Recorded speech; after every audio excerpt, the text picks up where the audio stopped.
দর্শক মণ্ডলী, এই মুহূর্তে আমরা আছি বরিশাল জেলার আগলঝাড়া উপজেলার রাজিহার ইউনিয়নের ৩ নং ওয়ার্ড চেঙ্গটিয়া গ্রামে। আমরা এসেছি প্রতিবন্ধী নয়ন হাওলাদার যার একটি ছোট্ট ঘর ছিল জ্বলার জন্য, সেই ঘরটি কিন্তু ঝড়ে ভেঙে পড়েছে।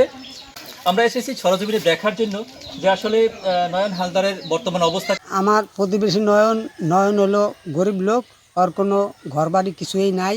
ও আমার জামাইয়ের ঘরে থায়, হ্যার ভাই আমার জামাই মিন্টু হাওলাদার, হ্যার ঘরে থায়, হ্যার কোনো কিছুই নাই, খালি পোতাটা শূন্য, পুরান টিনের ঘর।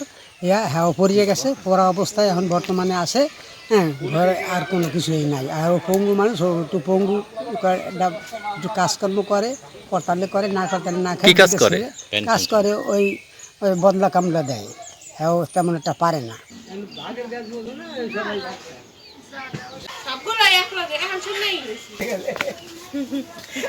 বলছিলাম এই সেই নয়ন হাওলাদার আসলে প্রতিবন্ধী জন্ম থেকে, আসলে কিন্তু দু পায়ের অবস্থা খারাপ। সে এখন হয়তো একটু চলাচল করতে পারছে, কিন্তু একটা সময় চলাচলের সক্ষমতা ছিল না বললেই চলে। 2 সন্তানের জনক নয়ন হাওলাদার, তার আসলে নিজস্ব কোনো ঘর নেই।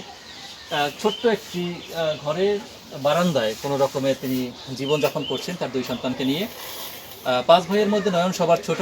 বাবা কৃষক ছিলেন এবং তিনি মারা গেছে প্রায় 4 বছর হয়েছে। ভাইদের অবস্থাও খুব একটা ভালো নয় যে তারা তাদেরকে একটা ঘর করে দিতে পারে, সেই অবস্থায় কিন্তু নয়ন নাই।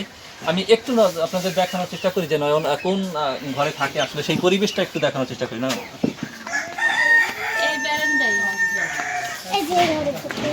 একটা টিনের ঘরের এই ছোট্ট একটু বারান্দার এই কোঠাটুকু, এই যে একটু দেখানোর চেষ্টা করি দর্শকদের জন্য যে এই কোঠাটুকুই কিন্তু আসলে নয়নের থাকার জায়গা। আসবাব বলতে কিছুই নেই, শুধু একটি ভাঙা চৌকি, একটি বিছানার চাদর, ছোট্ট একটু ফ্যান, তাও ফ্যানের কাভারটা পর্যন্ত নেই। এই হচ্ছে গিয়ে নয়নের 2 সন্তান এবং স্ত্রী নিয়ে নয়নের থাকার জায়গা। আর এই দিকটাতে একটু আমরা আরেকটু দেখাই যে আসবাব বলতে আসলে একটা মানুষ যে কতটা মানবতার জীবনযাপন করতে পারে, আসলে আমরা যদি না আসি আমরা কিন্তু উপলব্ধি করতে পারি না। এই ভাঙা একটি আলমারি একটু দেখেন, আমরা একটু দেখানোর চেষ্টা করি দর্শকদেরকে।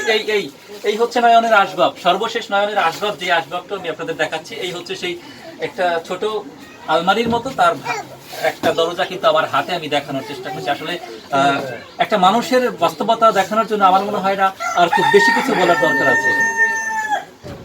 তো আমি সকলকে অনুরোধ করব, সমাজের বিত্তবান যারা আছেন, যারা বিভিন্ন স্বেচ্ছাসেবী সামাজিক সংগঠনের লোক যারা আছেন, অনুরোধ করব নয়নকে একটু মাথা গোঁজার ঠাঁই করে দেওয়ার জন্য, যারা 2 সন্তান নিয়ে নয়ন যেন একটু থাকতে পারে সেই ব্যবস্থাটুকু আপনাদের করে দেওয়ার জন্য আমি বিনীত অনুরোধ জানাচ্ছি।